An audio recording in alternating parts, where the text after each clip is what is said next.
Welcome. This is TheMoneyPowers.tv. In this video, I'm going to be talking about the Bank of Japan and the regional economic report that they have released. This is the July 2016 edition, and they released this edition on July 7th. 2016. So it's been out for a few days already, and I am now getting to it. So before I go ahead and discuss some of the contents of this report, I want to take the time to explain to you, just in case you don't know, just what this report is and what kind of information you can expect from it. So the Regional Economic Report provided by the Bank of Japan is a document produced by the Central Bank of Japan that discloses economic trends in the various geographic regions of Japan. And currently there are 9 regions in Japan. So these regions provide data to the Central Bank. And the kind of data they provide is data like private consumption, production, a variety of indicators. We can actually take a look very briefly. I do have the report opened, so it's not a long read, but this report covers a lot of information like public investment, business fixed investment, and so on. Here's the private consumption. So if you're trying to gain just an understanding, or if you're trying to gain some insights into the economic situation in the various regions in Japan, this report seems to accommodate that rather well. And this is what the Bank of Japan says this report is about. This report summarizes the reports from all regional research divisions, mainly at the bank's branches in Japan, and is based on data and other information gathered for the meeting of general managers of the bank's branches held today.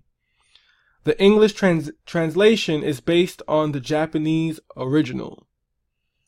Alright, so once again, this is a good report to gain some insights into the economic situation in Japan. And once you have a good grasp of the overall economic situation in the various regions of Japan and in Japan as a whole, then you can begin to gauge the future actions of the Bank of Japan, like what kind of monetary policies to expect, whether it be expansionary or contractionary, and even what the government may do in the future, because the government will adjust its policies based on the economic situation in Japan. So it's good to know this stuff, because you can then make informed decisions with investing. Investing your capital in certain instruments that you may have or may not have done based on the information that you get here. So this information is, I would say, important. So here are some important talking points that I wanted to discuss based on my run through of the report. The first point I wanted to talk about is that out of the 9 regions, 2 regions within Japan are reporting a more pessimistic outlook. Now, all 9 regions of the Japanese country are experiencing improvement in their economic situation. All 9 of them. So let me first get that clear. But 2 of them are experiencing a slower rate of improvement. And if we go to the report, let's go ahead and read the first paragraph.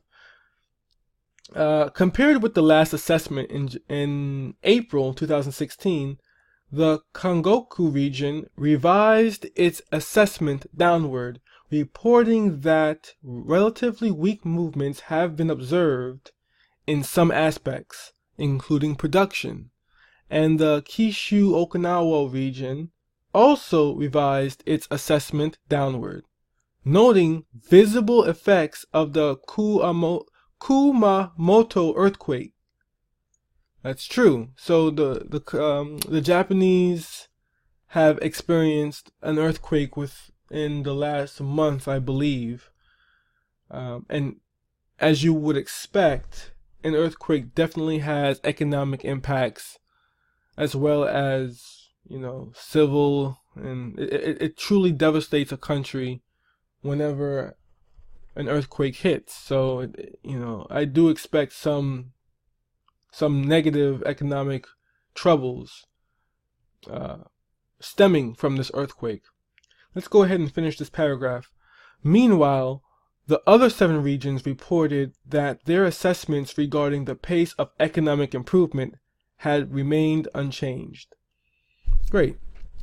So, like I said, 2 regions within Japan are experiencing a more pessimistic outlook, but let me be clear that they're all improving at various paces. All right, so let's go ahead and talk about the next point. Fixed business investments have been improving in all regions. The Kyushu Okinawa region has shown some downside movements due to a recent earthquake, which we mentioned. Also, business sentiment has also taken a big hit, or has taken a hit in the region. So business sentiment has taken a hit, and fixed business investments has also shown some downside movements. And once again, it's stemming from the earthquake. Yeah. All right, let's continue.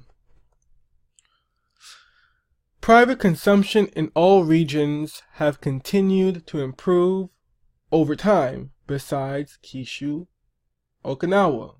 And once again, it's the earthquake causing that particular region to do not so well. Housing investment is continuing to improve in all regions, though the rate of investments may have slowed somewhat in 1 or 2 regions. All right, so just going over this entire document, overall, the entire country is improving. The economic situation is overall improving. And as you can see here, travel-related demand, it was noted that demand had been relatively weak, while there were reports that it had been solid, primarily in domestic travel, or had been firm, chiefly in domestic travel. Meanwhile, it was noted that the number of foreign visitors to Japan had continued to increase, whereas there were reports that the number of both domestic and foreign visitors to Kumamoto and Oita prefectures, these names, I'm telling you, in particular, had continued to be very slack, primarily due to the effects of the Kumamoto earthquake on such tourism sites and those on consumer sentiment. All right, so that's that completely decimated that paragraph. But overall, it says that what were some of the top points here? Foreign visitors to Japan had continued to increase. So people from other countries are continuing to visit Japan, but it seems that domestically people aren't moving around so much.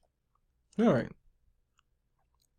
It's a lot of cool information in here, and it really does help in understanding at a top level the overall economic situation. All right. I will definitely provide a link to this report in the description so that you can check it out yourself. All right, so let's continue. Oh, nope, that's the points I wanted to talk about. Great. All right, so this is TheMoneyPowers.tv. Be sure to subscribe to this channel. I will continue to post more videos about the economic situations in various countries, and I will continue to monitor the powers that influence the valuation of money and the influence of equities and bonds and all that cool stuff. So if that interests you, if you are an investor, be sure to subscribe to this channel. Also, make sure to follow us on social media: Instagram, Facebook, Twitter. Alright, so that's the end of this video. This is TheMoneyPowers.tv, and I'll see you soon.